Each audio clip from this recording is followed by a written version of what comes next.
Hello everybody, this is Peter the Rock, and I'm in a wood.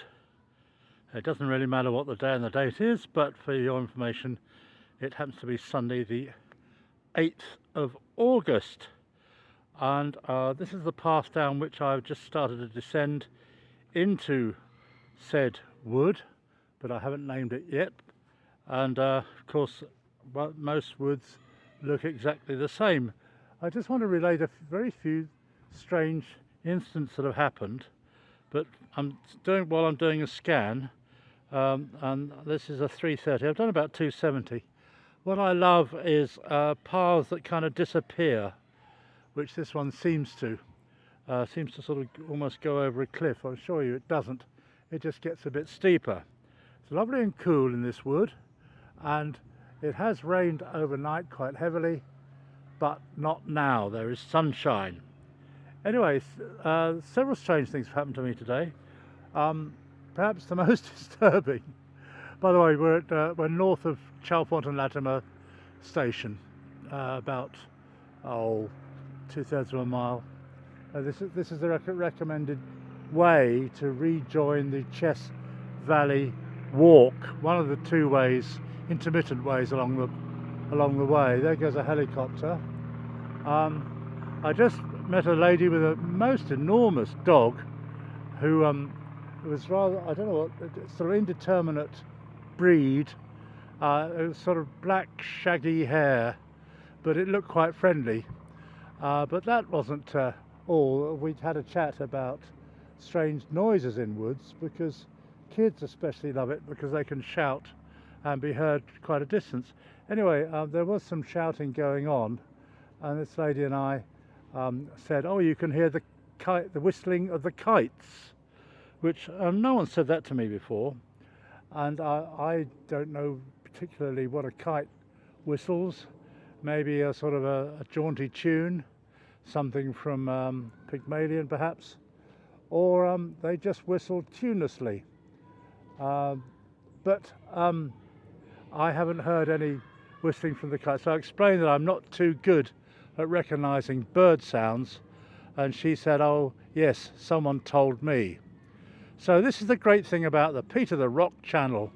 You can learn about nature, kites, birds, flora and fauna. But the most disturbing thing that happened to me was at Chalfont-on-Latimer station itself. I went to the gents before I came up here, and there's a chap sitting there waiting there, and he said, "Have you seen the red 242 or something?" I thought, what on earth is he on about? And he said, "Oh, it's Heritage Day," which you know, I didn't know that. But then he proceeded to give the timetable of various ancient buses and trains and whatnot. So I sort of automatically assumed that a steam train would be pulling in any minute. And he said, "Oh no, it's a class, I don't know, 1, 2, 3, 4 or whatever." And he's quite enthusiastic, and he seemed to think that I would be interested in all this, which worried me a little bit. And then I thought, well, I do wear a Doctor Who scarf. Is this some kind of signature that I'm into trains, a secret sign? I mean, Tom Baker himself must have gone through a lot, really, you know, in his acting as Doctor Who, the fourth Doctor, of course, perhaps the best. You know, going around saving the planet, the universe, all that sort of thing. Every now and then being stopped by some chap asking if he knew whether the 242 bus had been through here lately. They've obviously cut that bit out from the live Doctor Who action. I thought I'd share that with you. I don't know why. This is one of the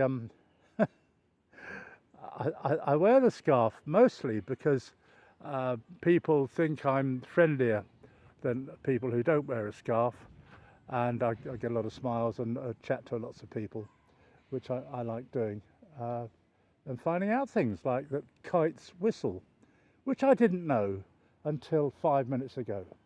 Anyway, that's it. It's Heritage Day, whatever that means, but I'd explained to him that I prefer walking. He didn't seem to want to take that for an answer, and but I eventually escaped the conversation. Thanks for watching. Peter the Rock, Sunday. Cheers.